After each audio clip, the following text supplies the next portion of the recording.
আসসালামু আলাইকুম রহমতুল্লাহ বারকাত। দেশ এবং প্রবাসী যে যেখানে আছেন আশা করি আলহামদুলিল্লাহ আল্লাহ পাকের অশেষ মেহেরবানিতে আপনারা সকলেই ভালো আছেন, ভালো থাকেন, সুখে শান্তিতে অবস্থান করেন এই কামনা করে আজকে আমি আমার ভিডিও আরম্ভ করতেছি। আজকে যে গাছটি নিয়ে আপনাদেরকে দেখাবো এটা হইল কালা দুধরা গাছ।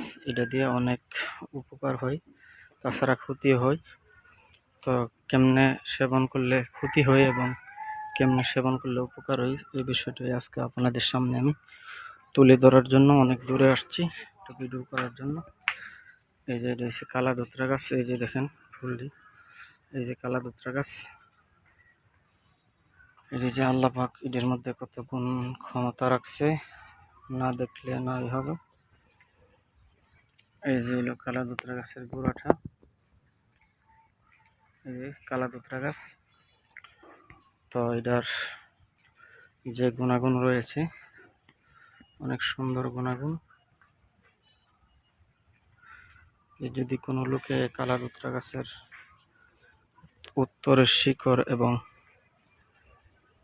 কালা ধুতরা গাছের 5টা গুঁড়া এবং উত্তরের শিকড় যদি কোনো লোক তাবিজে ভরে, তো এটা তাবিজে ভরে যদি রাখতে পারে, শরীরের যে কোনো জায়গা যদি রাখতে পারে, তাহলে আল্লাহ তাআলা অনেকটা রোগীদের উপকার করবো এবং কালো জাদু এবং বান কেউ দিতে পারবে না। ঠিক আছে, এই বানদের জন্য খুব গুরুত্বপূর্ণ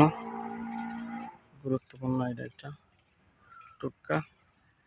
অনেকে অনেকভাবেই দিয়ে থাকে, তাহলে আমার দেওয়াটা আর অনেকের দেওয়াটা একটু ব্যতিক্রম। এই যে যদি চিনতে কোনো অসুবিধা হয়, এই যে এভাবে এমন ফুল ধরে কালো ধুতরা গাছে।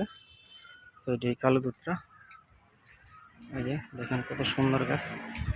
তো আমি যে কথাটি নিয়মটা আবার ভালো করে বলি, আপনারা শুনেন। যদি কালো ধুতরা গাছের উত্তরের শিকড় অমাবস্যার দিন নিয়ে আসতে পারেন, নিয়ে আসা, আর কালো ধুতরা গাছের পাকনা যে গুঁড়া আছে 5টা গুঁড়া এবং উত্তরের শিকড় যদি একসাথে আপনারা তাবিজে ভরে কোমরে রাখতে পারেন, তাহলে আজীবনের জন্য আপনাদের কেউ বান দিয়ে কোনো ক্ষয়ক্ষতি করতে পারবে না। আর তাছাড়া প্রতিদিন যে সময় তাবিজটা ভরেন এ সময় সূরা নাস 3বার এবং সূরা কাউসার 3বার, সূরা ফাতিহা 1বার, মোট 7বার পড়বেন। ঠিক আছে, সূরা কাউসার 3বার, সূরা নাস 3বার, সূরা ফাতিহা 1বার, এভাবে পড়ে যদি আপনারা তাবিজটা ভরেন, বালা যদি 3টা ফু দিয়ে এই জিনিসগুলা দিয়ে তারপরে আপনারা কোমরে রাখেন, তাহলে জীবন যতই চেষ্টা বিক্রি করুক না কেন, সে কোনো দিনই আপনাদেরকে কোনো ক্ষয়ক্ষতি করতে পারবে না। যাকে বলা হয় কালো ধুতরা গাছ। এই খুব সুন্দর একটা গাছ, এই যে কালো ধুতরা গাছ। এই যে এগুলো আজকের মতো এখানেই বিদায় নিচ্ছি। আসসালামু আলাইকুম রহমতুল্লাহ।